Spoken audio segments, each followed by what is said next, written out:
YSO. How long have you been a poptropicaslutz fan?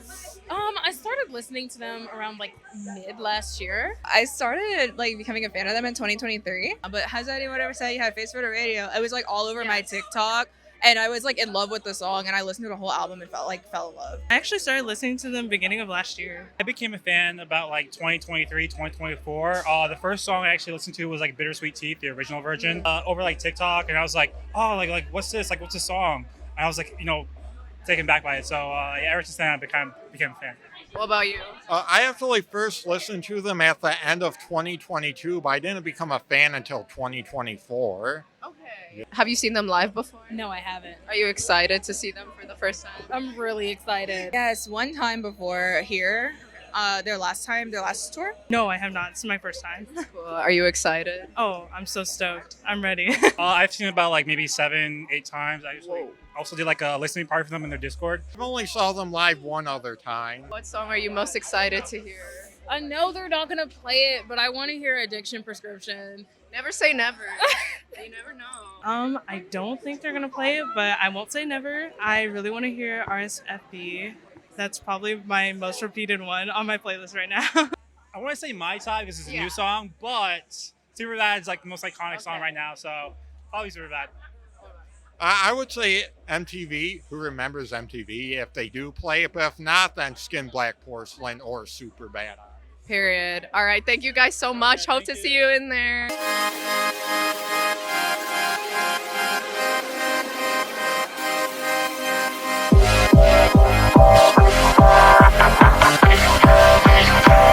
And I know that's just the way you are, where you are, where you are. I can tell it's on and on, automatic. And you drive that supercar, super fast, super far. The way you're looking at the blonde, super bad, I'm super fast. And I know that's just the way you are, where you are, where you are. I can tell it's on and on, automatic.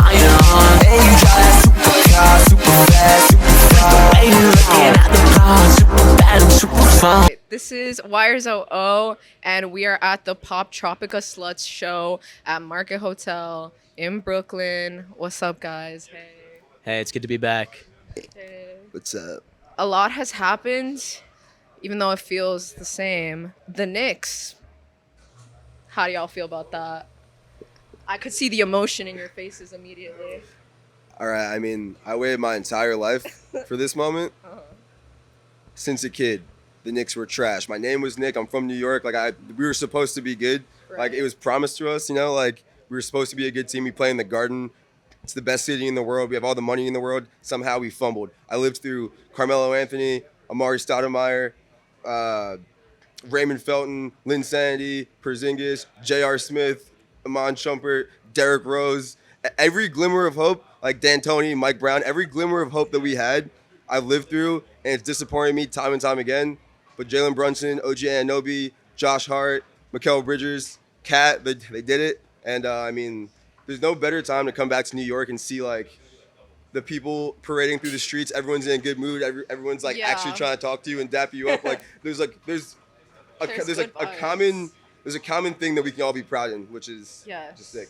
I agree. There's a vibe in New York right now. Summer 2026. New York is up. How about you? What thoughts? Yeah, I've been going to Knicks games since I was a little kid, and it felt so surreal, especially watching it in LA. The first game we watched at a bar in LA that's like a Knicks bar specifically, and we went there and everyone was wearing a Knicks jersey, and that felt super great. Like you couldn't walk into the bar because of how crowded it was, and we actually won, which being there for that felt probably the closest thing you can get in LA to being in New York for that. Anticlimatically though, like the game where they won, I watched in a saloon in Chatsworth where I was the only one there that cared about the outcome. So Nick got there at the end, but for most of the game I was the only one, and I'm screaming and reacting to everything, and everyone there is just looking at me like I'm crazy. But they won, and I was like, that's awesome. But then I didn't know what to do because I'm just alone, and there was no grand parade or I run out onto the streets of Manhattan and freak out and celebrate with everyone. So that felt weird. But being back here, it feels like it's just a perpetual holiday until the high wears off. I don't know when that'll be. I feel like maybe the whole summer it'll last. It's definitely really cool. It's definitely the coolest city in the world. So when something really big like this happens, it's cool to see all the different types of people reacting the same way and just, everyone's in a good mood. That's what it feels like. Yeah, totally. Cause we got 3 real New Yorkers out here. Y'all are from Long Island, right? Long Island. Long Island represent, and I feel like we're getting the transplants these days, and this is something for the real New Yorkers to enjoy and to the bathe New in the glory. Yorkers, I mean, them too, they're going crazy. it's crazy because they're all celebrating so much. I'm just grateful that we're at a point where the people not from New York can like LARP as Knicks fans because we're actually good and we won. It's so surreal. I don't know. I'm not gonna lie. If you're gonna like try and adopt the identity or mentality of any city in the world, New York's the city to do it. It's like the realest, the coolest, like the most culturally dense. I mean, can't really knock you for it. So like, at least you're not taking like the swag from like Miami. Yeah. I grew up in Miami, so that's funny. My Thai, you're single. I feel like it has the potential to be a real summer anthem.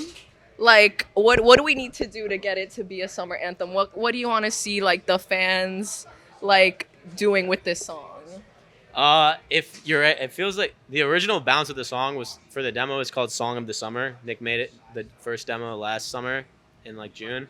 And it does feel like in the corniest but most endearing way, just like a summer song where you're driving down the PCH and the windows are down. It's like Tumblr montage music of the corniest trend ever. Like you post your summer. That's what it feels like. Summer recap. Yeah, summer recap with your friends. It's like, it's cool to make a song for that because that's a moment that everybody, no matter how cool you are, you've had that moment. Just like movie, coming of age movie moment in a car where you're listening to a song you like, and that was kind of the vibe that we wanted to capture with that. So that's why we put it out at the beginning of the summer, and just enjoy it and share it with your friends. And I think that's how it'll become the song of the summer.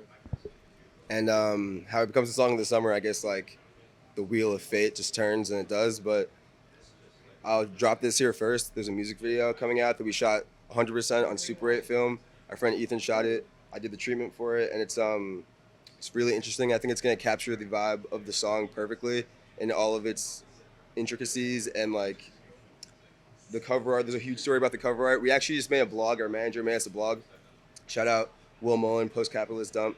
And I'm gonna write something about the actual like meaning behind the video and the song to give people more context later. But yeah, song of the summer. Just listen to it and make memories to it. Enjoy it. It's loud. Listen to it loud or listen to it quiet. Do what you gotta do. It's like enjoy it, indulge in it. Period.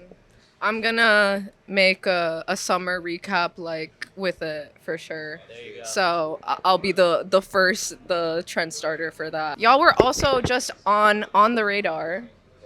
I peeped that. Yes. Yeah, like big New York step for artists. How was that? That was really. It was a lot better than I was expecting it to be. We kind of just went in and they had a really good engineer and they were super welcoming and it was really nice facility, really nice equipment. They gave us as many tries as we wanted to do both of the songs that we did. I'll wait. I won't spoil which ones. I feel like you can absolutely guess which ones we did. Right. But yeah, and it went super well and it felt like the actual song, So it was really good, everything that they had there. The only thing about it is we did it off of Red Eye, coming home from New York, got home at 8 a.m., went and did a whole day interview with somebody, and then went to On the Radar at 10 to midnight. So it was not the ideal time to do it. I feel like I haven't slept until last night, really. So this show is going to be a true test for me, how strong I am. Sometimes you gotta test your boundaries, like your energy boundaries, But yeah, I hope y'all get like a solid rest soon. I feel y'all there. Yeah, I mean, I go back to LA tomorrow. I have another red eye. So it's like, I mean, it is what it is. But On the Radar was sick. Honestly, like I love just singing live with autotune. I think we talked about how much I love autotune last time. So pretty much that's like, was my wet dream. Just like microphone, headphones. I'm getting as many tries as I want. I'm doing like autotune runs. I feel like T-Pain. I feel like Kanye. I feel like Travis Scott. Like I'm like all of them combined. Like it was sick. Honestly, I'm hyped for that to come out. And we didn't lip sync it. It's real, actual audio. Yeah. Yeah, we were talking about how they do not lip sync. This is all real, true, raw talent on the stage is what you see. I saw you guys like had like a funky little like rock star makeup moment. on it as well. Yeah, who decided on that? Was it one of you or was it? That's something that we did at our first show ever. Nick just brought out his sister's makeup palette and was like, "We're gonna do makeup," and he did his, and then he did his, and then he did mine, and we did that for almost all our shows for the first like 3 or 4 years of doing this.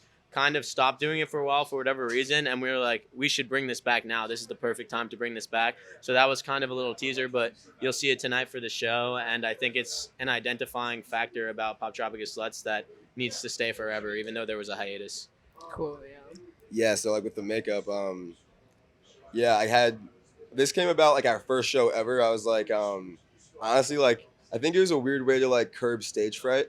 It was like, cause it felt like almost like warrior paint or like some sort of like armor. It's like, oh, I have this on now, and like I was like really nervous about putting it on at first, and everyone that was opening for us was like, yo, it's fucking sick, it's sick. And I put it on Christian, and then I don't even know, like it just makes you feel like, okay, now I'm ready to go do this. I'm ready to go face the audience and the crowd.